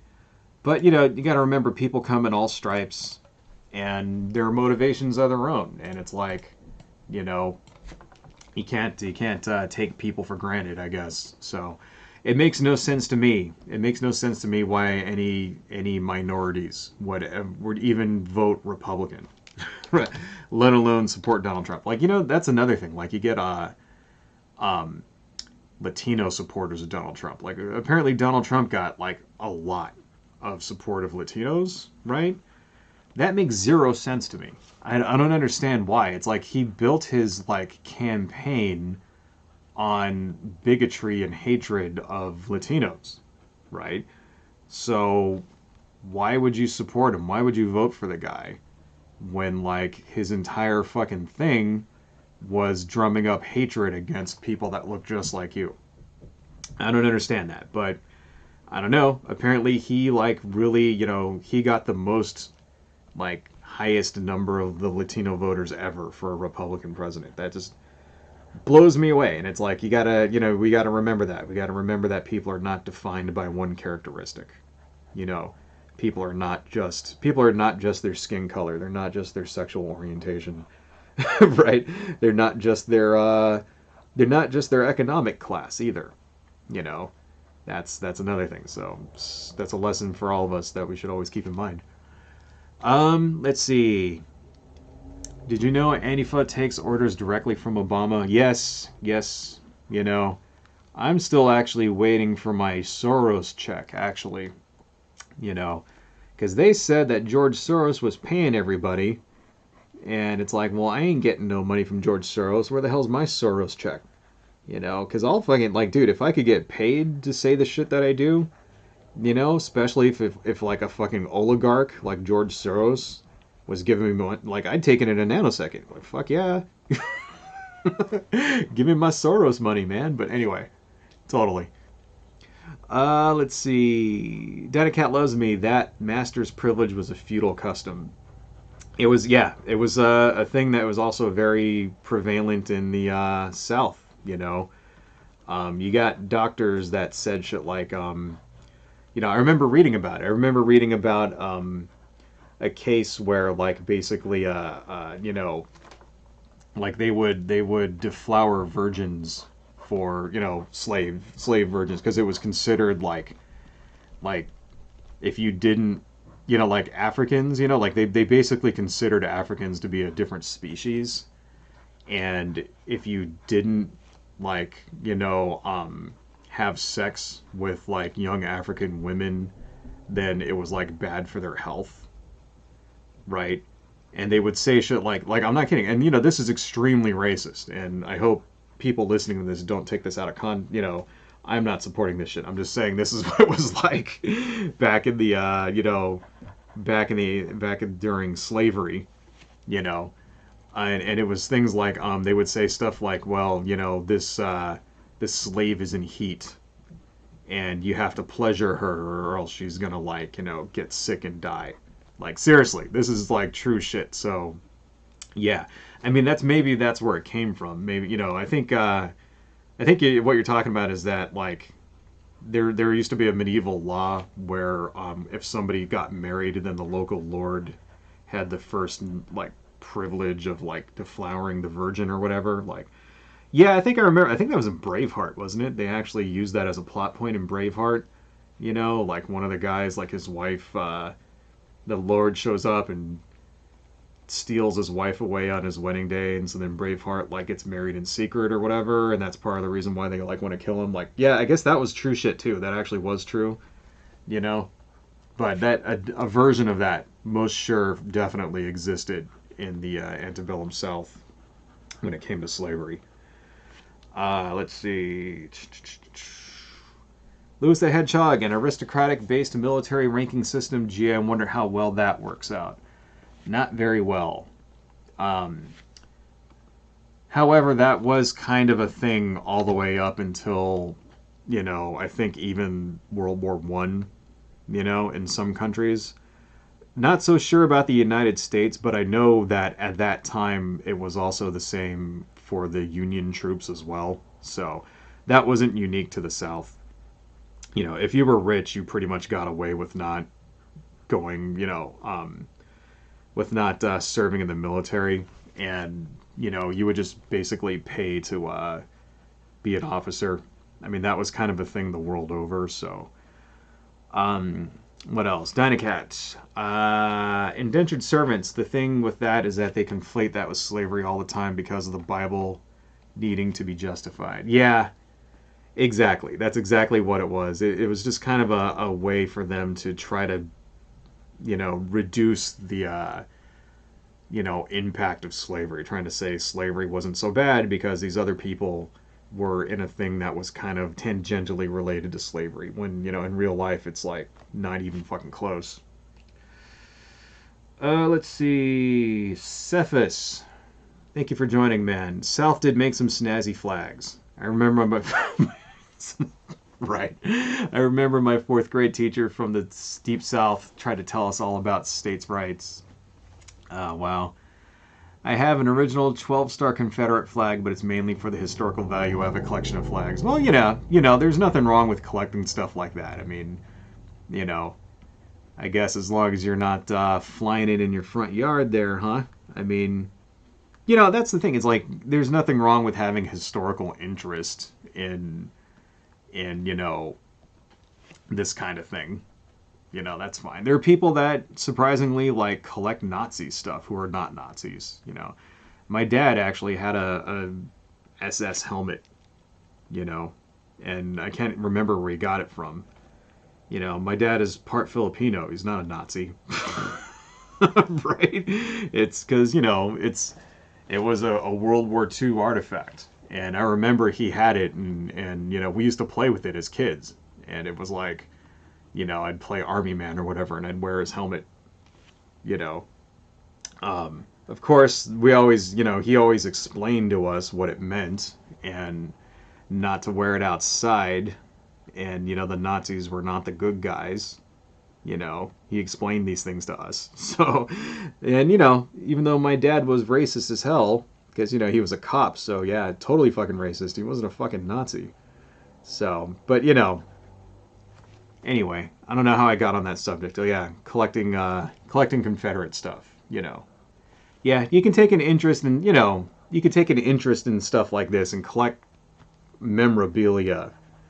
And that doesn't mean that you, like, believe in the philosophy or, you know, want the fucking South to, like, secede again or whatever. But, I don't know. There are better things to collect, in my opinion, but... Anyway, what else? Lewis a Hedgehog. Louisiana is the L-shaped one. Right. I guess these people just love being wrong. Inshoma, hey man, what's going on? I didn't see you there. How you doing, Raf? If one denies and buries the horrors and atrocities of the past, even if they mentioned... Wait, sorry, let me read that again. If one denies and buries the horrors and atrocities of the past, even if they are mentioned, but the impact softens, it makes it easier for villains and ignorant hordes to repeat these terrible deeds. Yes. Yes, exactly. That's the thing. If we can... That's kind of the point. Kind of the point of this sort of historical revisionism, this sort of lost cause of the South stuff. You know, the point is to make it so that people forget what actually happened and, you know, how many people actually died and all of that stuff. You know, that's the whole idea, so that they can basically bring it back because they're, you know, why? Because of racism. That's really the only reason, you know. All of the other reasons that they cite, none of them hold water. It's all about racism and, you know, putting black people and minorities back where they used to be so that the white man can be on top. Blah, blah, blah, blah, blah. And let's not forget the vast majority of those so-called historical Confederate statues were contemporary, made hollow cheapies set up in the 50s and 60s to celebrate Jim Crow laws. Yes, they were. They kind of came in waves, the statues and monuments and stuff like that. A lot of them did start popping up like right around, right after Reconstruction ended, and during the early 20th century from groups like the Daughters of the Confederacy and the KKK, stuff like that. But yeah, you're correct. Also, a big portion of these didn't show up until civil rights. and they were put there specifically for in places for where people could, you know, use them as rallying points to like stop civil rights, you know. So that's definitely true, right? I think anyway. Last one. In Shoma, a lot of people who vote Republican are psychological authoritarian and lack empathy for others beyond oneself. Hence, it's easy for said people to vote for things ultimately harmful towards them. Yeah. And a lot of this, I think, is cultural, and I think that's kind of like one of the points I'm trying to make here too, is that it's you know, it's not just a problem. You know, it's not about race, right? Mainly. Well, okay, let me rephrase that. It's not about what race you are. It's sort of the culture that you live in, right? Because you do see people who are like black people and non-white people and stuff like that supporting these things, you know, who will give that, they'll give these same reasons. They'll say shit like, you know, this is a cultural thing, and this is why, you know, the South, it's my culture, blah blah blah, and that's why we need this statue of Nathan Bedford Forrest or whatever, right? Like you'll see that kind of thing, and it's sort of like, you know, yeah, it is cultural. It's Southern culture, right? And Southern culture is toxic. That's kind of, I guess that's kind of my point, you know. It is. If you look at, and just looking like all those maps I was comparing to, right? That's kind of like the proof is in the pudding. You know what I mean? Like, why is it that all of the people, like, you know, if you live in these states, you're less likely to be educated and, you know, more likely to be a fucking college dropout, right? More likely to not even go to college, you know, not even be able to afford it, you know. We didn't even look at things like cancer rates. I should probably pull that up too, you know, like for example, there's a corridor, right, on both sides of the Mississippi River, which is called Cancer Alley, right? And it's because cancer rates are like off the charts there because of all the pollution. Shit like that. It's like you see, you know, direct results of conservative policies, right? All the way down into like, you know, the rates of like diseases like that. Right? Like this is you know, and so yeah, like why do people put up with shit like this? You know, because it's their culture and their culture is fucking toxic. So anyway, we're about a little over 2 hours. Here's where we're at so far. Got our sort of monster high school reunion going. Still need to fix this because this guy and the eyeball dude is way too tall, and he should have a leg that sticks out over here. In fact, his other foot should be back behind this. I gotta fix that. And I just noticed that our green dude is not actually touching the ground. He's sort of hovering. Gotta put another tentacle right there so that he's actually like on the ground. Or maybe I could just grab all these dudes and just bring them a little lower. That might actually work. Like if we do this. Yeah, it looks a little bit better. Anyway, folks, now you know what? It looked better like that. I'll just have to go in and fix that later. Anyway, I think we're coming along pretty well here. Maybe we'll continue with this. I don't know. Thank you all for listening to me babble for 2 hours here. I really appreciate it, you know. So next week for sure, the stream is going to be about Christian dominionism. I just ran out of time here. I was like, you know, gathering material on it, and there's just too much, and it's hard to organize. So I will for sure have it next week. But anyway, I want to say thank you to everybody who, you know, joined here. You guys are great. And thank you so much, Dynacat. Thank you, Lewis the Hedgehog, and Cephas, and Inshoma. It's a pleasure to see you guys as always. And before we end this, I need to do my ending thing here. My ending stuff. Please like and subscribe. I know it's kind of stupid to say that, but you know, You kind of have to say it, or else people don't. And if you like what I do and you want to see more, you can check me out on, if you want to see more of my artwork, you can check me out on DeviantArt here. There's the link. Here's my DeviantArt site. It's got, you know, more of my artwork and comics and stuff like that. So please check me out there if you like what I do. If you want to support me financially, please check me out on my Etsy shop. Here's the link to that there. You know, if you like what I do and you want to support me, please consider buying something. I sell these prints and that kind of thing. You've seen them before, blah, blah, blah. Here's a, this one's pretty popular. This is a Lovecraft character, you know. So please consider checking me out there and buying something. And if you really, really, really like what I do, then you can support me on Patreon. And I actually do have one patron that I need to give a shout out to. His name's Joseph. He's awesome as hell. I gave him a free gift this week for being my very first patron. So thank you so much, Joseph. You're the best.